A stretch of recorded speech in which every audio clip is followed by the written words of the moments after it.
आंबेडकरांचा पुतळा होता, पण जो पुतळा बनवलेला आहे बाबासाहेब आंबेडकरांच्या हातामध्ये आहे संविधान. बाबासाहेब आंबेडकरांच्या हातामध्ये आहे संविधान, म्हणूनच मला मिळालेला आहे मंत्रिपदाचा मान. एक तर पुतळा अत्यंत सुंदर आहे. बाबासाहेब आंबेडकरांचं आणि संविधानाचं नाव घेतल्यानंतर डॉक्टर राजेंद्र प्रसाद यांच्या अध्यक्षतेखाली संविधान सभा होती आणि आता संविधान सदन असं नाव माननीय नरेंद्र मोदीजी आणि जुन्या संसद भवनाला दिलेलं आहे. त्या ठिकाणी सेंट्रल हॉल होता. आतमध्ये जाताना लेफ्ट साइडला राज्यसभा, राईट साइडला लोकसभा आणि मध्ये सेंट्रल हॉल होता. त्या ठिकाणी ही संविधान सभा बसत होती. अनेक इंटेलेक्च्युअल असे लोक त्यामध्ये होते, पण बाबासाहेब आंबेडकरांच्या वरती ड्राफ्टिंग कमिटीचे चेअरमन म्हणून त्यांच्यावरती जबाबदारी आली होती. बाबासाहेब आंबेडकर हे अनटचेबल कम्युनिटीमधून आलेले, अछूत कम्युनिटीमधून आलेले, वेशीच्या बाहेर पिढ्यानपिढ्यापासून राहणाऱ्या समाजामधून बाबासाहेब आंबेडकर हे पुढे आले.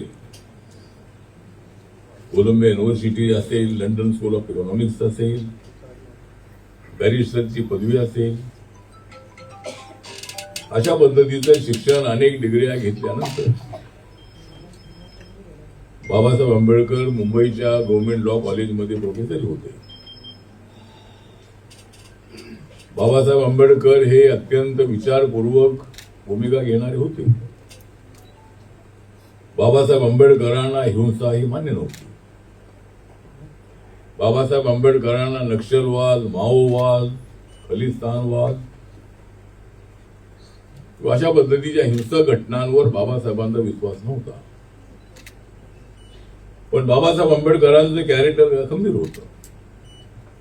दलितांच्या न्यायासाठी झगडलं पाहिजे, संघर्ष केला पाहिजे भूमिका त्यांची होती. पण तो संघर्ष हा डेमोक्रेटिक संघर्ष असला पाहिजे. तो संघर्ष व्हायलन्सचा संघर्ष असता कामा नये. आणि बाबासाहेब आंबेडकर नेहमी म्हणायचे की आपला समाज फार छोटा समाज आहे.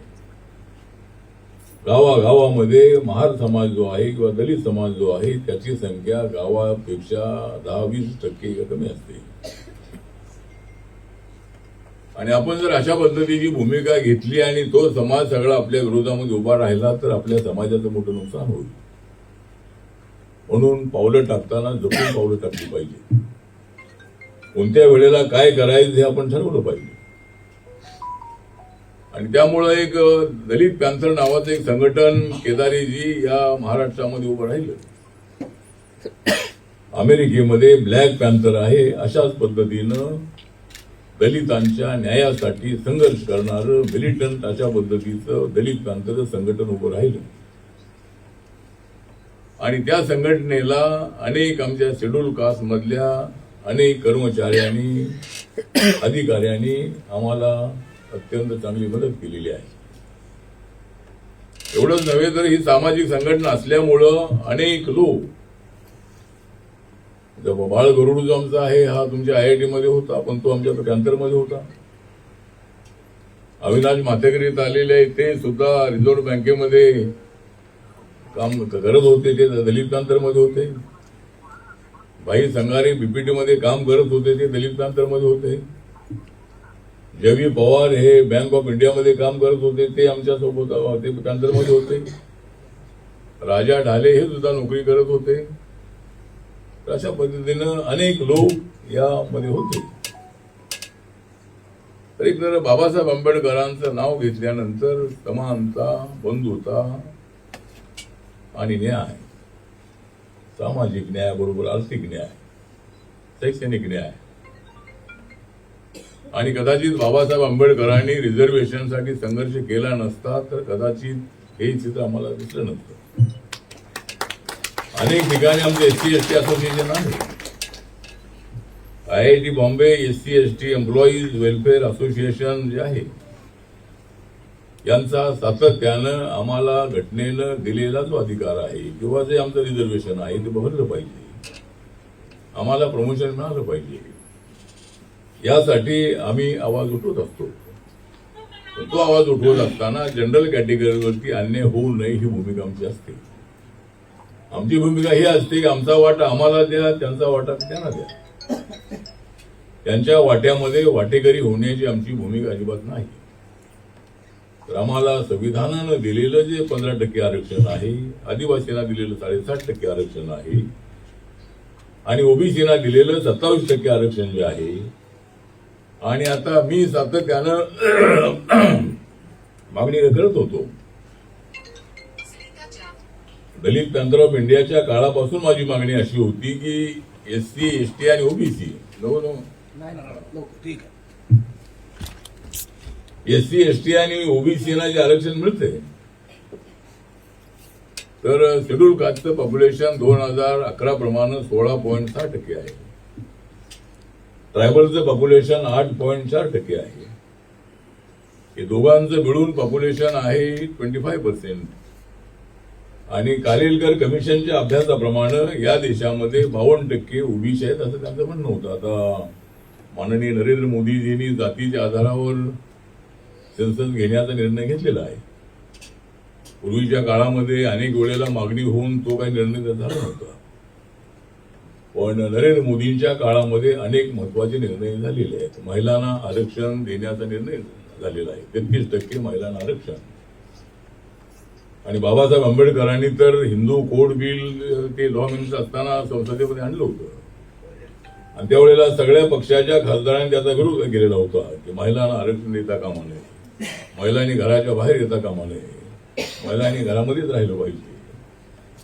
तर बाबासाहेब आंबेडकरांचं हेच मत होतं की महिलांना समान हक्क मिळाला पाहिजे. आणि म्हणून महिलांच्या न्यायासाठी मग त्या हिंदू महिला असतील, मुस्लिम असतील, शीख असतील, ख्रिश्चन असतील, बुद्धिस्ट असतील, जैन असतील, पारशी असतील, लिंगायत असतील, या देशामध्ये ज्या जाती आहेत या सर्व जातीमधल्या महिलांना आरक्षण लोकसभेमध्ये, विधानसभेमध्ये, लोकल बॉडीजमध्ये मिळालं पाहिजे ही भूमिका त्यांची होती.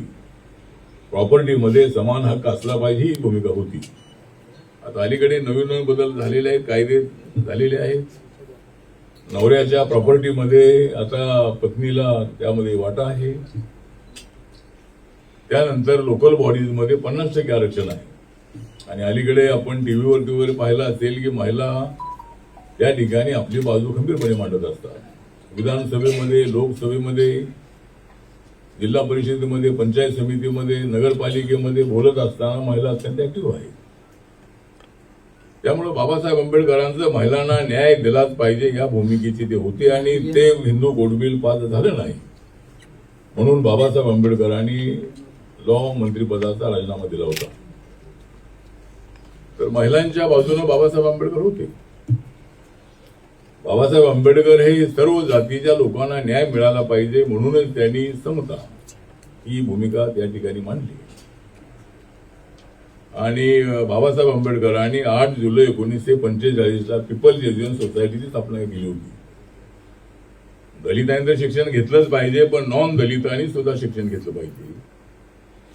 आणि म्हणून हुतात्मा चौकाच्या बाजूला आपल्याला आनंद भवन त्या ठिकाणी आहे, बुद्ध भवन आहे, वडाळ्यामध्ये आपलं कॉलेज आहे, औरंगाबादमध्ये 180 एकरापेक्षा जास्त आपली जमीन आहे, महाडला आपलं कॉलेज आहे, बेंगलोरमध्ये आहे, बोधगयामध्ये आहे, पंढरपूरमध्ये आहे. जवळजवळ 1 लाखापेक्षा जास्त विद्यार्थी त्या ठिकाणी शिकतात.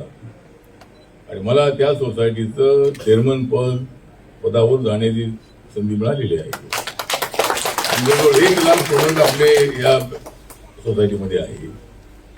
आणि बाबासाहेबांनी ट्रस्टी बनवले होते, त्याच्यामध्ये 11 ट्रस्टीमध्ये 7% जे ट्रस्टी आहेत ते SCचे आणि 4 ट्रस्टी नॉन दलित, अशा पद्धतीचे सुरुवातीपासून.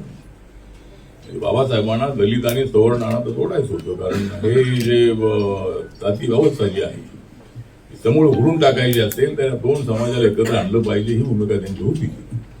आणि म्हणून बाबासाहेब आंबेडकरांचा देशभरामध्ये गौरव होत असतो.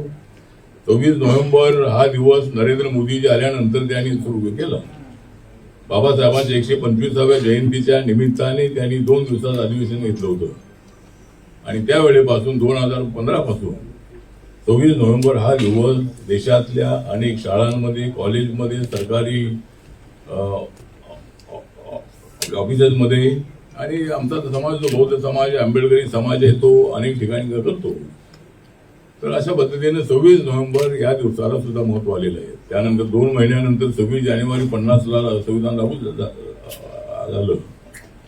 तर बाबासाहेब आंबेडकर हे आपणच या घटनेचे खरे शिल्पकार आहात. हे राजेंद्र प्रसाद, पंडित जवाहरलाल नेहरू यांच्या तोंडातले उद्गार आहे. त्यामुळे सगळ्यांचं योगदान त्यामध्ये आहेच आहे. पण संविधानाचं नाव घेतलं की बाबासाहेब आंबेडकरांचं नाव पुढे येत आहे.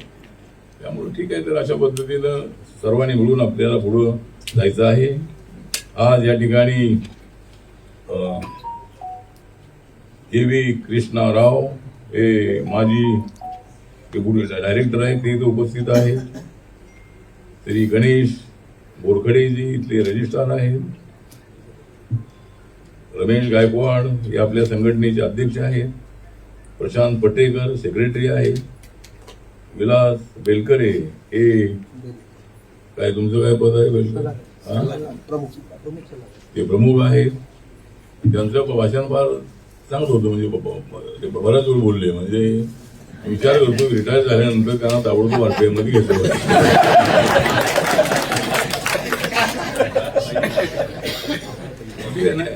चांगलं बोलले. आपली भूमिका जी त्यांनी मांडली ते या ठिकाणी उपस्थित आहे. त्यानंतर इथं चंदन शर्मा जी आहे. चंदन शर्मा जी आप यहाँ रहते हैं और IIT के एरिया में आप मतलब यहाँ रहते, शायद आप आगे चुनाव लड़ेंगे, क्या देखते क्या होता है. क्योंकि अगर वो पार्टी में काम करते